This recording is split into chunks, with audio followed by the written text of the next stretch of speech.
Assalamualaikum warahmatullahi wabarakatuh. Waalaikumsalam warahmatullahi wabarakatuh. Alhamdulillahirabbil alamin. Bersyukur sekali kita pada saat ini dapat berkumpul kembali untuk melanjutkan perbincangan kita mengenai dalil-dalil wujudnya fitrah berdasarkan Al-Qur'an. Hari ini merupakan bagian terakhir kita membahas mengenai dalil-dalil Al-Qur'an, dan insya Allah pada pertemuan berikutnya akan berlanjut mengenai dalil-dalil yang ada dalam hadis-hadis Nabi Muhammad SAW.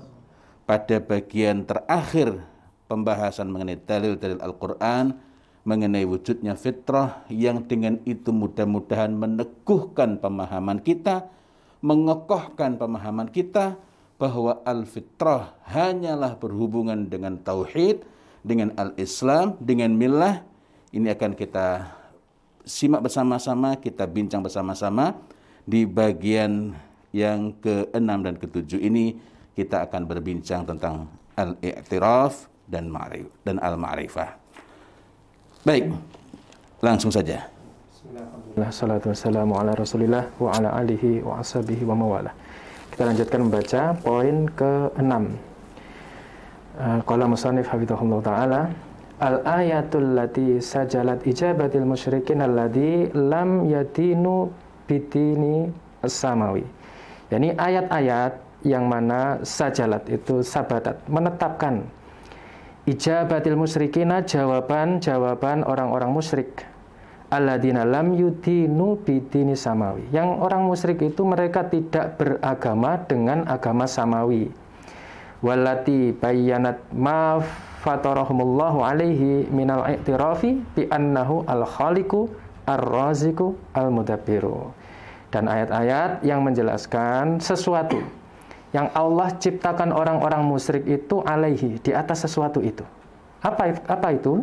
Yaitu minal i'tiraf, yaitu pengetahuan atau makrifat bi annahu, bahwasanya Allah itu al-khaliq yang menciptakan, ar-razik yang memberi rezeki, al-mudabbir yang mengatur. Jadi yang akan kita bahas adalah beberapa ayat tentang yang merangkum jawaban-jawaban orang-orang musyrikin yang ketika mereka ditanya itu sebenarnya mereka sudah menunjukkan makrifat kepada Allah, bahwa Allah itu al-khaliq, ar-razik, al-mudabbir. Wa min hadhil ayat, dan di antara ayat-ayat tersebut adalah sebagai berikut. Qaulihi ta'ala, firman Allah Ta'ala, wala in sa'altahum man nazzala minas sama'i ma'an fa ahya bihil arda min ba'di mautiha la yaqulunallah. Wala in sa'altahum, jika kamu tanya mereka yaitu orang-orang musyrik, man, siapakah nazzala minas sama'i ma'an, siapakah yang menurunkan air dari langit, fa ahya bihi, kemudian menghidupkan dengan air itu al-ardo, bumi, min ba'di mautiha, setelah matinya bumi, setelah keringnya bumi, la yaqulunallah, maka sungguh mereka akan benar-benar mengatakan, yaitu Allah. La yaqulunallah ini perlu kita garis bawahi, karena nanti akan berulang pada ayat setelahnya yang dibahas lagi. Dan ini sebuah kata kunci yang penting, karena di sini Allah menegaskan dengan dua tauhid penegas yang itu mengapit kata yaqulu, mereka akan mengatakan, dan Allah memastikan mereka pasti akan benar-benar mengatakan yang menurunkan air dari langit, kemudian yang menghidupkan bumi setelah matinya itu Allah. Dan itu dikatakan dengan yakin, artinya orang-orang musyrikin itu paham, itu mengindikasikan makrifat. Dan Allah katakan qulil hamdulillah, maka ucapkan segala puji itu lillah, itu hanyalah milik Allah.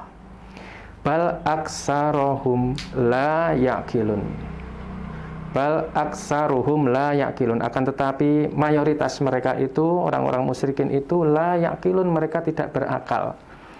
Nah, kata la yaqilun itu juga perlu kita garis bawahi. Kenapa Allah menggunakan kata la yaqilun, tidak la ya'lamun misalnya? Ada penegasan di situ. Kalau kita baca misalnya tafsir Imam Al-Baghawi, beliau mengatakan, kenapa la yaqilun, itu maksudnya yunkiruna tauhid ma'a iqrarihim bi annahul khaliqu li hadhil asya. Kata Imam Baghawi, sebab mereka orang-orang musyrik itu mengingkari tauhid Padahal orang-orang musyrik itu mereka berikrar, mereka menyatakan persaksian mereka bahwasanya Allah itu Al-Khaliq, Allah itu yang menciptakan segala sesuatu ini. Kemudian mari kita lihat misalnya tafsir As-Sa'di, Syekh As-Sa'di. Beliau juga menjelaskan, fahal tajidu ada'afu aklan wa aqallu basirah mimman ata ila hajar au qubur au nahwihi wa huwa yadri annahu la yanfa'u wa la yadur. Maka tidaklah kita dapati yang lebih lemah akalnya dan lebih sedikit basirohnya, ilmunya dibandingkan orang-orang yang mereka itu mendatangi batu, mendatangi kuburan, dan mereka itu tahu bahwasanya batu kuburan itu la yanfa'u, tidak memberi manfaat, wala yaduru, tidak bisa mendatangkan mudarat, wala yakhluqu, mereka tidak menciptakan, wala yarzuqu, tidak memberi rizki, summa sarafa lahu khalisal ikhlas. Kemudian akan tetapi kemudian mereka itu berpaling kepada mereka, pada batu-batu, pada kuburan itu dengan apa? Mengikhlaskan diri. Wasafil ubudiyah, memurnikan ubudiyah atau peribadatannya. Wa asyraku, dan mereka menyekutukan dengan semua itu ma'a ar-Rabbi, bersama Allah.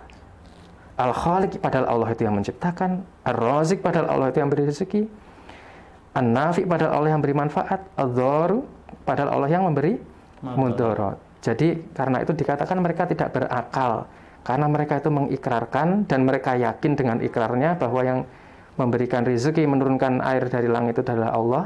Tapi bersamaan dengan itu pula mereka kemudian apa? Menyekutukan dengan berhala yang mereka itu tidak memberi manfaat apapun. Karena itu dikatakan tidak berakal. Mereka tahu sebenarnya ada kebenaran itu, tapi mereka memilih sesuatu yang sangat gelap. Jadi yang secara zahir akalnya ada, tetapi fungsi dari akal itu tidak dipakai dengan tepat. Makanya disebut layak. Nah, nanti akan berulang lagi di bawah. Wa qaulihi subhanahu wa ta'ala. Wala in sa'altahum man khalaqas samawati wal ard. Nah, ini diulang lagi. La yaqulunna Allah.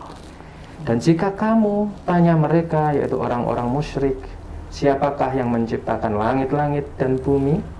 La yaqulunna, sungguh mereka akan benar-benar mengatakan, yaitu Allah. Dan ini yakin, karena Allah sendiri yang mengabarkan kepada kita dengan penekanan yang demikian rupa. Ya, ini mereka itu pasti akan mengatakan seperti itu, yaitu Allah. Kul, katakan wahai Muhammad, afara'aitum ma tad'una min dunillahi in aradaniyallahu bidurrin hal huna kasyifatun durrihi. Maka katakan, afara'aitum, bagaimana menurutmu, menurut kalian, ma tad'una min dunillahi, yaitu sesuatu yang kalian itu memohon, berdoa selain pada Allah. In aradani Allah, jika Allah itu menghendaki kepadaku, menghendaki untukku, bidurrin, dengan sebuah kemudaratan apapun. Hal huna, apakah huna, yaitu siapa yang diseru selain Allah itu, berhala-berhala mereka itu.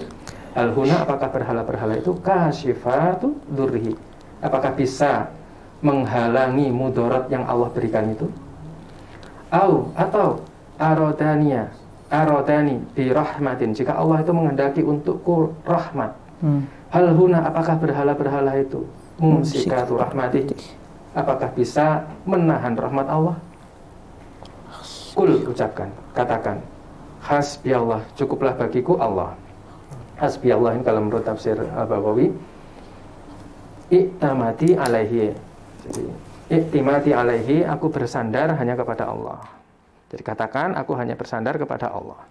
Alaihi yatawakkalul mutawakkilun, hanya kepada Allah lah bertawakal orang-orang yang bertawakal. Jadi ada dua penegas dari Allah, bagaimana orang-orang musyrikin yang mereka itu ditegaskan di ayatnya, mereka itu tidak beragama dengan agama samawi, tetapi kemudian mereka menjawab dengan jawaban seperti ini.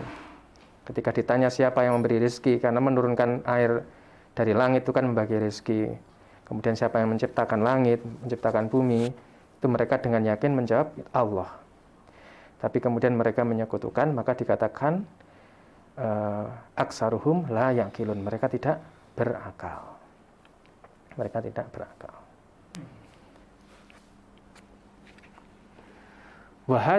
Wahadal iqrarul waridu min haula'il musyrikin, dan ikrar yang muncul dari orang-orang musyrikin itu fi hadhil ayati wa ghairiha, di dalam ayat-ayat tersebut dan selain dari ayat-ayat yang tersebut, itu adalah dalilun, itu adalah dalil ala ma fatarahumullahu alaih, tentang sesuatu yang Allah ciptakan orang-orang musyrik itu di atas sesuatu itu.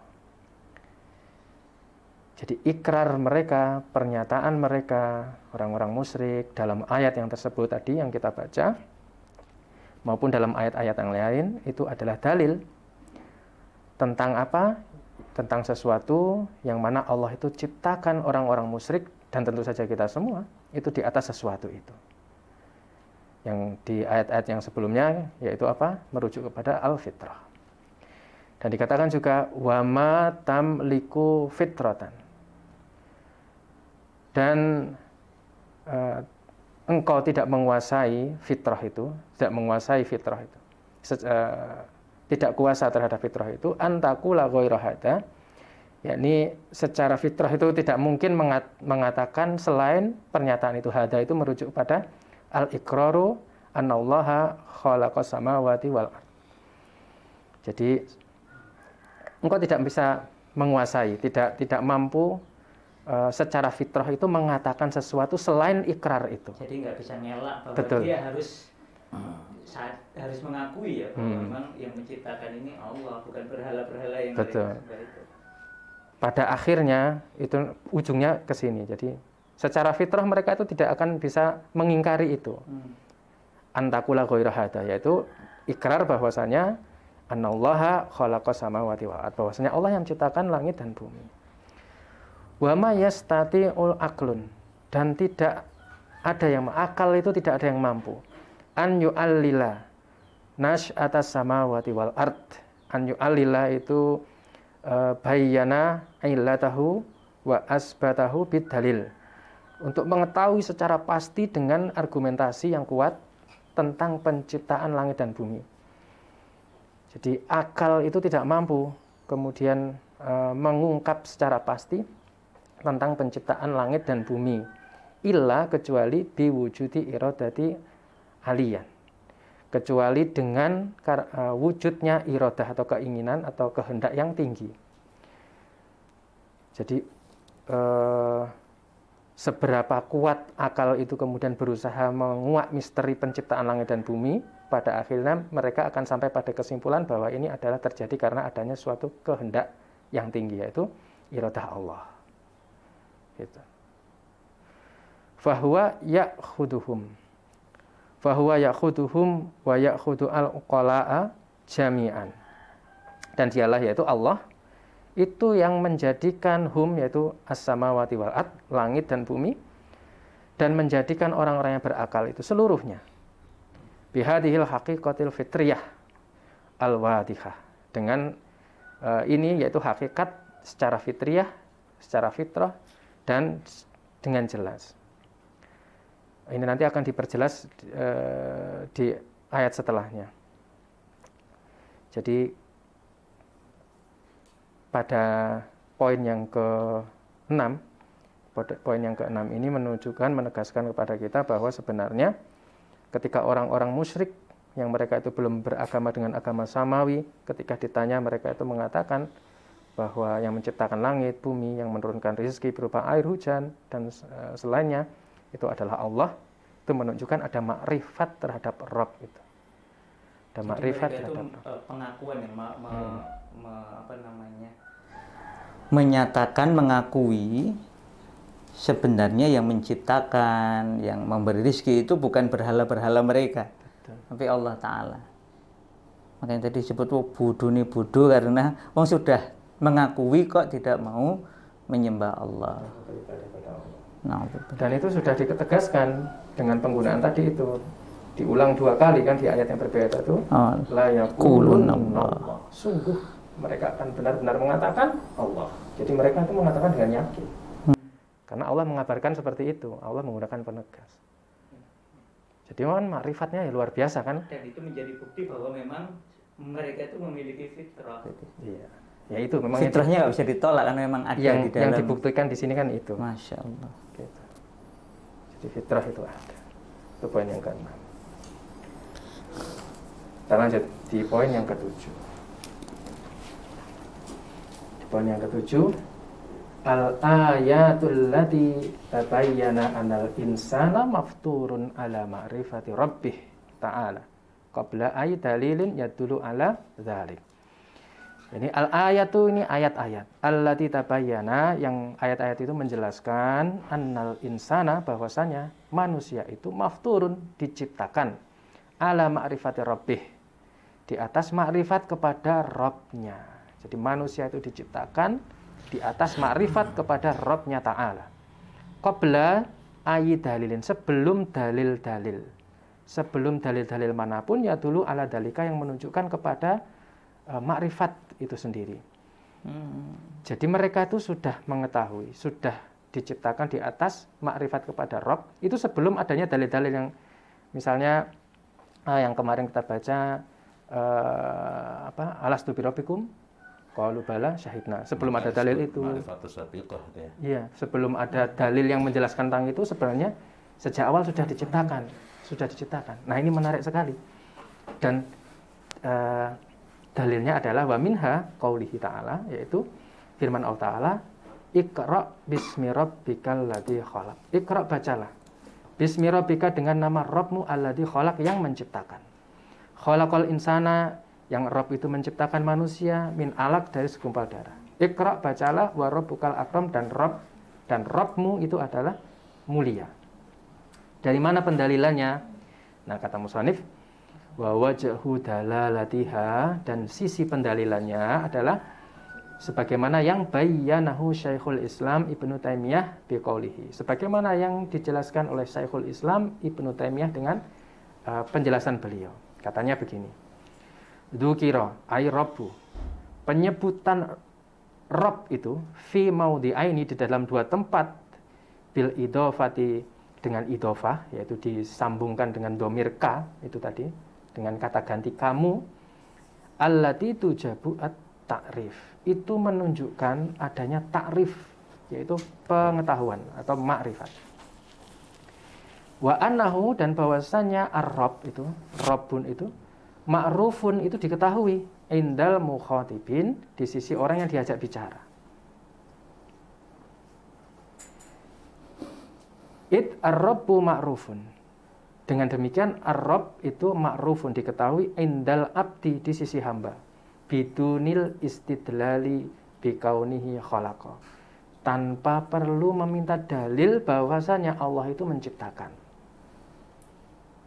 Nanti kita ulangi, kita perjelas, tapi kita baca dulu.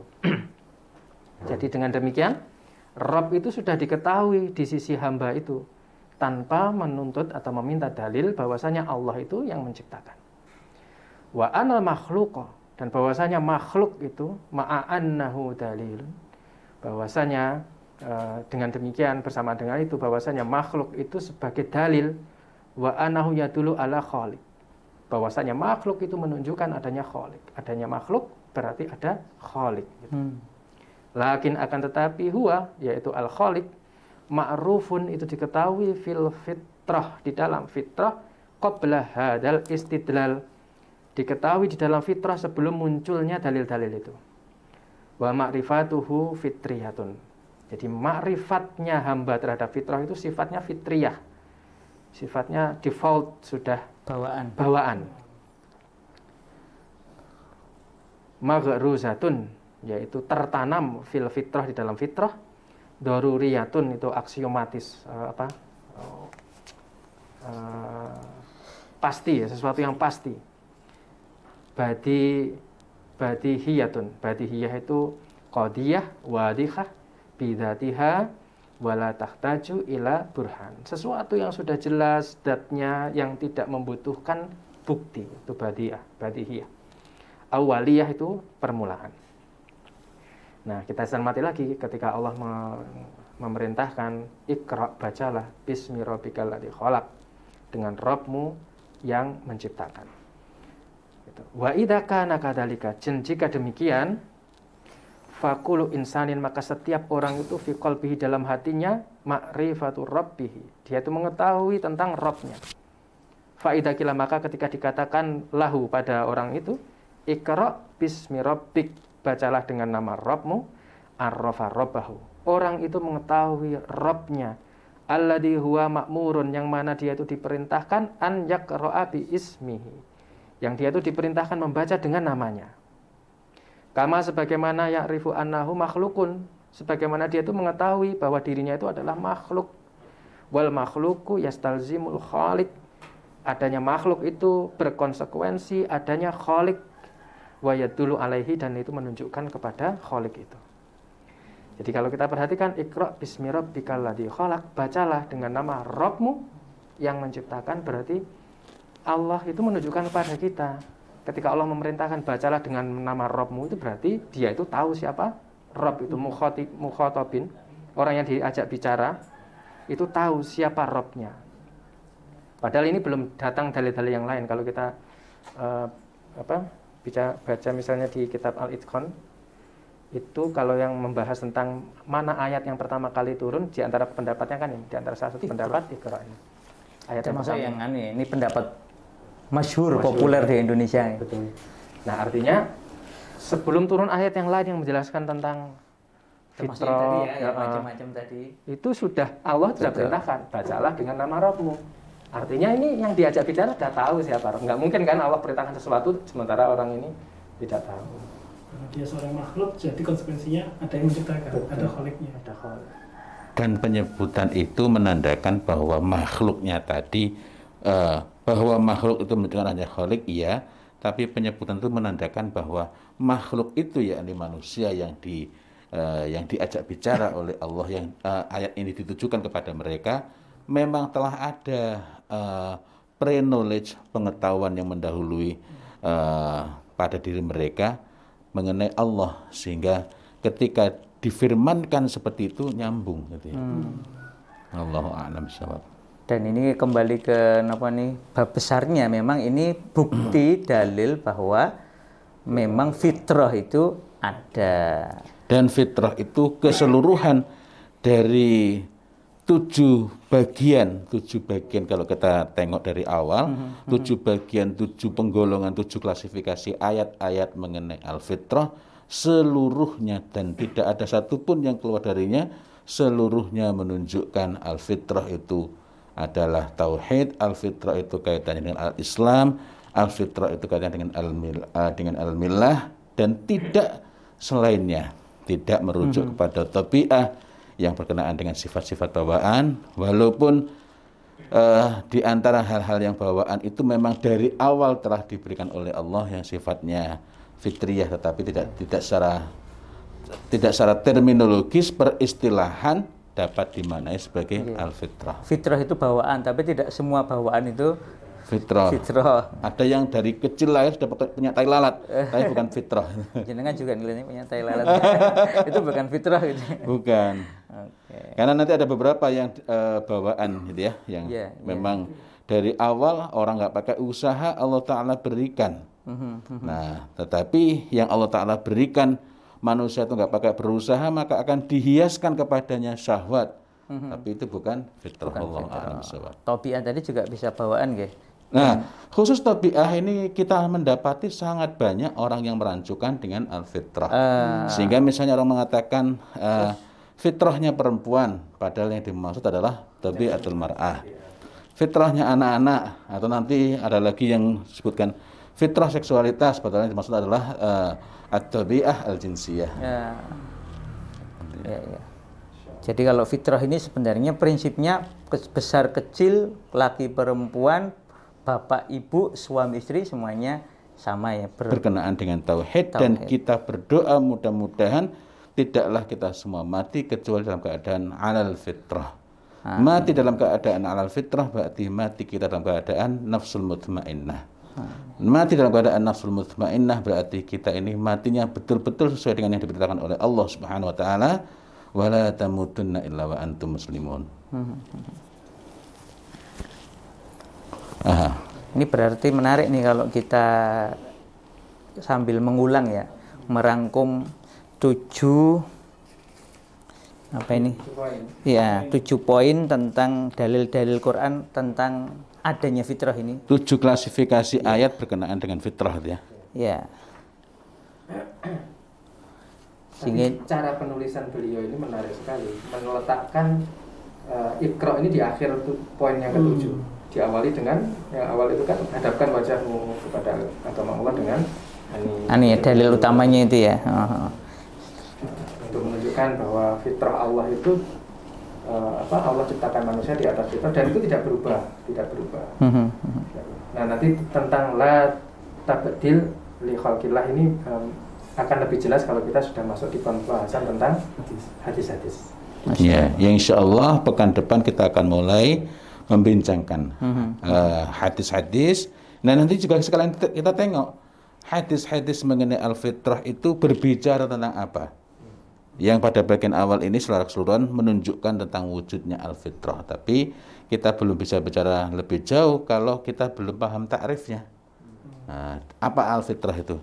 Nah, mudah-mudahan dengan demikian kita akan lebih kokoh, karena salah memahami al-fitrah maka akan salah langkah juga, salah pula mengenai apa yang perlu kita lakukan untuk apakah itu menjaga ataukah justru kita menganggap mencarinya, padahal tadi la tabdila li khalqillah.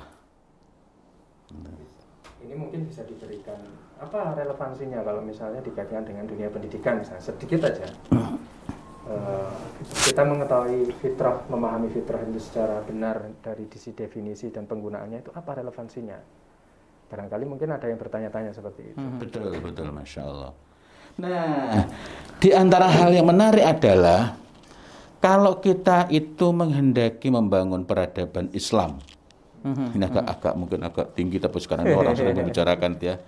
Kalau kita ingin membangun peradaban Islam, bukan sekedar peradaban Muslim. Kalau Muslim kan orangnya, belum tentu berpijak di atas al-Islam. Tapi kalau kita membangun peradaban Islam, maka jalan untuk mencapai kehebatan, jalan untuk melahirkan kehebatan, tentulah jalan yang telah digariskan oleh Islam, bukan mengambil dari luar lalu ditempeli ayat-ayat. Menarik, itu kita nanti perlu cari juga untuk kita telusuri. Di antara yang sering saya sebutkan ketika berkenaan dengan al-fitrah ialah hadis Nabi Muhammad SAW mengenai al-mu'minul qawi khairu wa ahabbu ilallah minal mu'minul dha'if. Tapi bagian berikutnya adalah perintah, ihris dan seterusnya.